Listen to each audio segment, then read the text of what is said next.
Hello student, Mangla Patil is here. My today's topic is nerve impulse conduction. Before presentation of my topic, I would like to request you please subscribe and like my video so that मैं आगे आपके लिए कुछ और important topics and lecture को यहाँ add कर सकूँ. Thank you. Now, what about nerve? जैसे कि पहले वीडियो में मैंने आपको नर्व टिश्यू का स्ट्रक्चर एंड फंक्शन को एक्सप्लेन किया था. सो वहाँ एक्सॉन पर आज हम बात करेंगे कि नर्व इम्पल्स कंडक्शन कैसे जनरेट होता है. बिफोर दैट मैं कुछ इम्पॉर्टेंट डेफिनेशंस आपको आज समझाना चाहूँगी जो नर्व इम्पल्स कंडक्शन से रिलेटेड है. Electricity definition. Firstly voltage. This voltage is the measures of potential energy generated by the separated charge. जो separated charge जो है उसके कारण जो एनर्जी पोटेंशियल जनरेट होता है इसको हम वोल्टेज V से मेजर करते हैं. Second one is potential difference. So यहाँ पर 2 पॉइंट्स के बीच में जब हम वोल्टेज को मेज़र करते हैं तो उसे हम पोटेंशियल डिफरेंस कहते हैं. Next one is current. जो इलेक्ट्रिक चार्ज के वजह से 2 पॉइंट्स के बीच में जो फ्लो होता है इलेक्ट्रिक चार्ज का उसको हम करंट फॉर्म में I से एड्रेस करेंगे. Resistance. It is the hindrance to charge flow. यहाँ पर चार्ज फ्लो के बीच में जो घर्षण जो उत्पन्न होता है उसको हम रेजिस्टेंस कहेंगे. सो this is about the electricity definition. Electrical current and body की बात करें. So what is this impulse. So this is the reflects the flow of ions rather than electrons. यहाँ इलेक्ट्रिक करंट इलेक्ट्रॉन्स के वजह से generate नहीं हो रहा. It is the generation results of ions.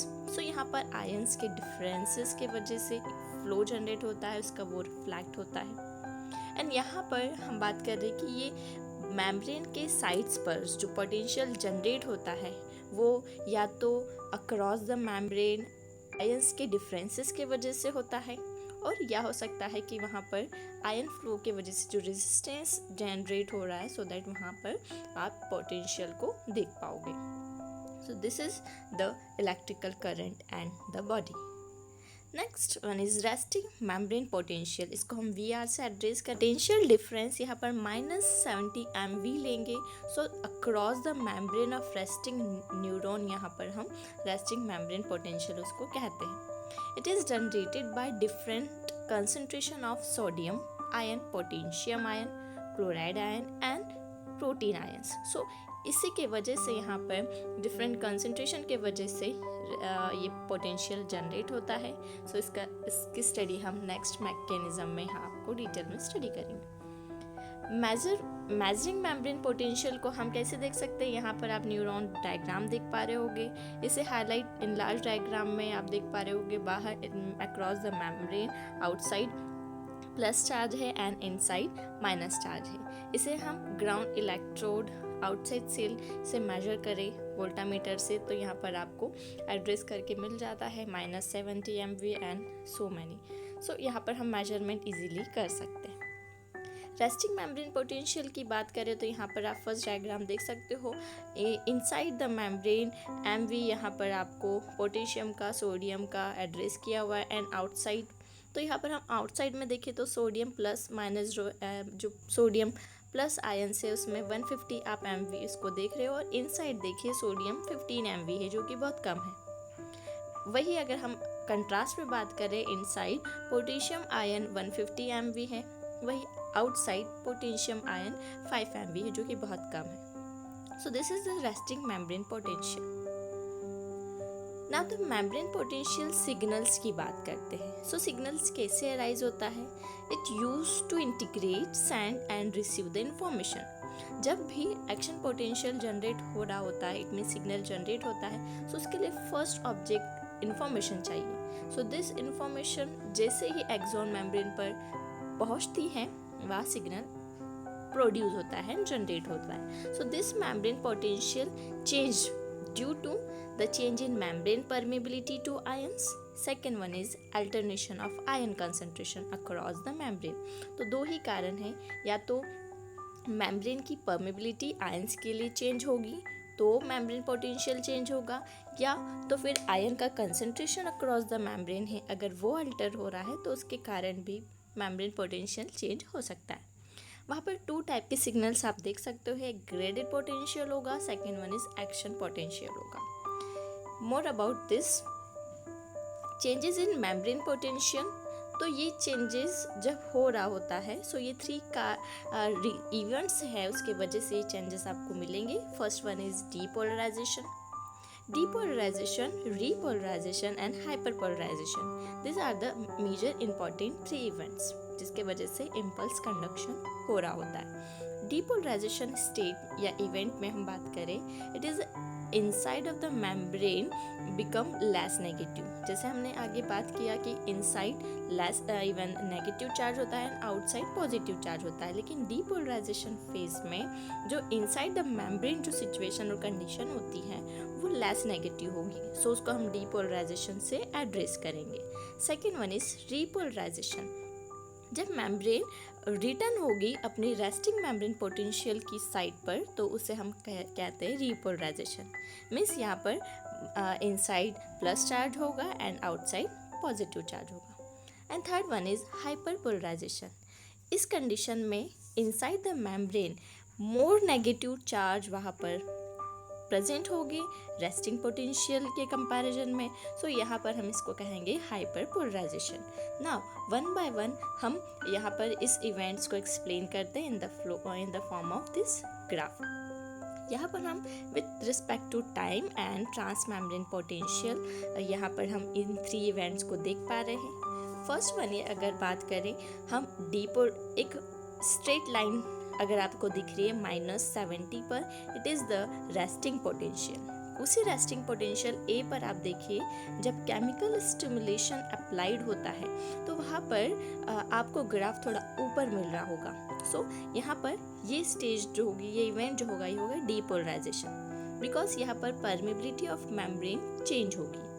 And जैसे ही केमिकल स्टिमुलेशन रिमूव होता है, सो वहाँ से रीपोलराइजेशन इवेंट आपको मिलता है, एंड अगेन वो रेस्टिंग पोटेंशियल को लीड करेगा। So this is again resting potential, then the action potential, then resting potential, ये हम यहाँ देख पा रहे हैं। वैसे ही अगर हम हाइपरपोलराइजेशन की बात कर रहे हैं, बी पर देख के जैसे केमिकल स्टिमुलेशन अप्लाइड हो रहा है तो वो minus charge inside the membrane वो इंक्रीज कर देता है, सो दैट ये हाइपरपोलराइजेशन कंडीशन आती है, एंड आफ्टर फ्यू टाइम वो रिटर्न होता है रेस्टिंग पोटेंशियल पर। जैसे ही केमिकल स्टिमुलेशन रिमूव होगा, वो अपनी रेस्टिंग पोटेंशियल को वापस पहुंच जाता है। So this is about the 3 event, depolarisation, repolarisation and hyperpolarisation with respect to time and trans membrane potential. अब हम ग्रेडेड पोटेंशियल की अगर बात करें, इसकी कैरेक्टरिस्टिक्स के बारे में मैं बताऊंगी। सो this is the short lived, ये लोकल चेंज होता है मेम्ब्रेन पोटेंशियल पर।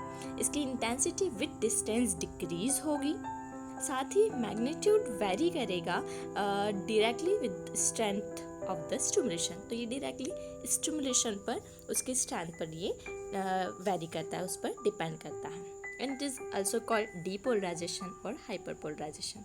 and अगर बात करें स्ट्रॉन्ग ग्रेडेड पोटेंशियल है तो यही आगे एक्शन पोटेंशियल को इनिशिएट भी करता है। So this is about graded potential.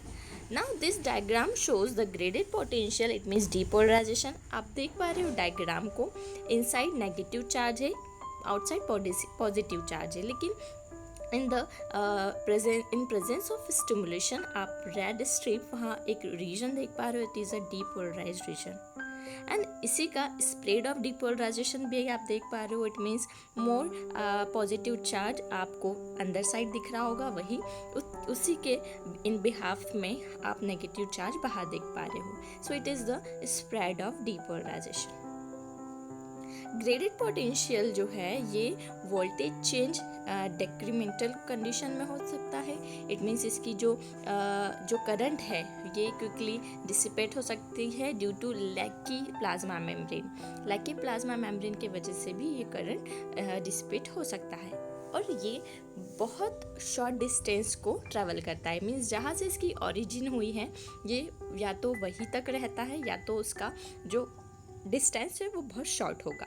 But in behalf इसके कंट्रास्ट में बात करें, एक्शन पोटेंशियल काफ़ी लॉन्ग डिस्टेंस को कवर करता है। It is action potential. अब हम बात करते हैं एक्शन पोटेंशियल के बारे में। सो ये बहुत इम्पॉर्टेंट इसलिए हो जाता है कि यहाँ पर जो टोटल एम्पलीट्यूड होता है वो 100 MV होगा। Action potential only generated by muscles and neurons only and they do not decrease in strength over distance. So ये जस्ट अपोजिट चल रहा है ग्रेडियंट पोटेंशियल के। They are the principal means of neural communication, very important for neural communication. अगर action potential हो रहा है सो ये किसी भी नर्व इम्पल्स के लिए किसी भी न्यूरॉन के एक्सॉन पर ही होता है। More about action potential. अब हम यहाँ पर आपको resting state means 1 by 1 steps में हम बताने जा रहे हैं कि कैसे एक्शन पोटेंशियल जनरेट होता है। So first state is resting state. So यहाँ पर सोडियम पोटेशियम जो वोल्टेज गेट होगा, चैनल होगा, वो क्लोज्ड होगा। और यहाँ पर हो सकता है कि कुछ लीकेज के वजह से कुछ स्मॉल मूवमेंट हो सकता है सोडियम एंड पोटेशियम का, but the channels of sodium and potassium voltage gated are closed. यहाँ पर सोडियम चैनल अगर है तो वहाँ पर ये 2 वोल्टेज रेगुलेटेड गेट्स हो सकते हैं। एक एक्टिवेशन गेट्स हो सकता है, सेकेंड इनएक्टिवेशन गेट्स हो सकता है। यहाँ पर आप रेस्टिंग स्टेज के लिए इस डायग्राम को देख पा रहे हो। इस डायग्राम में आप देख पा रहे हो कि all gate for sodium and potassium channels are closed. So sodium activation gate are closed and this due to this region sodium plus ions बाहर ही रहेगा और पोटेशियम प्लस आयन अंदर ही रहेगा। सो आउटसाइड इनसाइड जो है डिफरेंस, पोटेंशियल डिफरेंस यहाँ पर क्या है, कम है। सो यहाँ पर हम एक्शन पोटेंशियल रेस्टिंग स्टेट में यहाँ देखेंगे। उसी के साथ अगर बात करें action potential second depolarisation phase. Second phase depolarisation phase में क्या होता है, यहाँ पर सोडियम आयंस के लिए जो परमिबिलिटी है मेम्ब्रेन की वो इंक्रीज हो जाती है और यहाँ पर सोडियम गेट्स ओपन हो जाएंगे एंड पोटेशियम गेट्स क्लोज हो जाएंगे। Due to this the level of depolarisation is -55 to -50 MV। So यहाँ पर आप देख पा रहे हो इससे ये सेल्फ जनरेटिंग हो जाता है डीपोलराइजेशन। जैसे ही इम्पल्स केमिकल स्टिमुलेशन उसे मिलता है वो सेल्फ जनरेटिंग डीपोलराइजेशन स्टेट में आ जाता है। It is this diagram is the depolarization phase, shows the depolarization phase.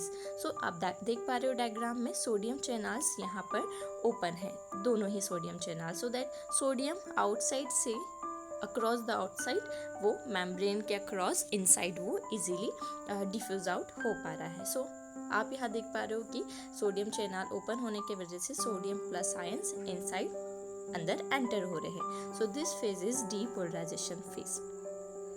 वही अगर बात करें एक्शन पोटेंशियल के लिए थर्ड रीपोलराइजेशन फेज के लिए, सो यहाँ पर होगा ये कि जो सोडियम इनएक्टिवेशन गेट है वो क्लोज हो जाएगा और जो मेम्ब्रेन परमिबिलिटी होती है सोडियम के लिए वो डिक्लाइन हो जाएगी, वो रेस्टिंग लेवल पे चले जाएंगी। So that sodium gates close हो जाएंगे and in behalf potassium gates open हो जाएंगे। सो अब क्या होने वाला है, जो पोटेशियम चार्ज है एग्जिट होगा सेल से, सो दैट इंटरनल जो नेगेटिविटी है वो रेस्टिंग न्यूरॉन के लिए रिस्टोर हो जाएंगी।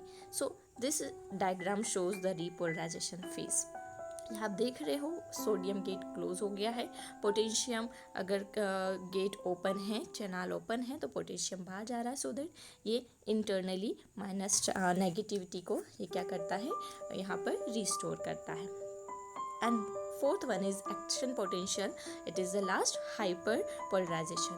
इस फेज में आपको पता ही है potassium gate remains open and causing the excessive efflux of potassium ions and the efflux causes the hyperpolarization of the membrane। so यहाँ पर हम देख पा रहे हैं कि यहाँ पर पोटेशियम चैनल जो है ओपन रहेगा एंड सोडियम चैनल रीसेटिंग में क्लोज हो जाएगा। सो दैट यहाँ पर ज़्यादा से ज़्यादा इंटरनल नेगेटिव चार्ज नेगेटिविटी बढ़ जाती है, इंक्रीज हो जाती है as compare to resting potential, यहाँ ज़्यादा से ज़्यादा इंटरनल नेगेटिव आयंस और के वजह से इट मीन्स नेगेटिविटी यहाँ पर इंक्रीज हो जाएगी. So this is the 4 hyperpolarisation. And this phase of the action potential, you see the diagram with respect to time. Membrane potential को देख पा रहे हो. सो यहाँ पर रेस्टिंग स्टेट में आप देखिए -70 फर्स्ट स्टेट रेस्टिंग स्टेट आप देख सकते हो. सेकंड डीपोलराइजेशन, जैसे ही इम्पल्स केमिकल इम्पल्स यहाँ इसे मिल जाता है सो डीपोलराइजेशन स्टार्ट होगा. इट मीन्स यहाँ पर सोडियम चैनल ओपन होते हैं तो वो इनसाइड आने लगेगा सो दैट डीपोलराइजेशन होगा.